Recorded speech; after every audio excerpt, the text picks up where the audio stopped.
Chi ben comincia è a metà dell'opera e i ragazzi di coach De Raffaele hanno iniziato alla grande la finale scudetto contro Sassari vincendo 72-70 al termine di una partita tiratissima ma molto equilibrata. Una vittoria importante, su questo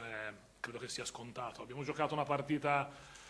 in due parti diverse, i primi due quarti siamo stati molto dentro al piano partita, credo non facendo mai canestro, tirando col 14% da 3 punti, ma obiettivamente ora così a mente calda, tirando tanti tiri aperti che sono nelle nostre corde, forse ci portavamo dietro anche gara 5 con Cremona, comunque queste ultime 10 partite eravamo un po' anche sotto ritmo su alcune situazioni difensive, nonostante il parziale l'abbiamo preso l'ultimo minuto e 40, l'ultimo minuto e 50, se no era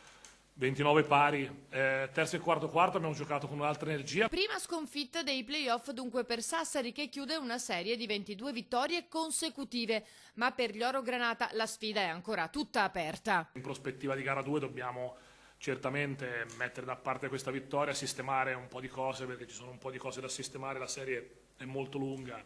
però va bene innanzitutto aver iniziato in questo modo, però la serie è lunghissima.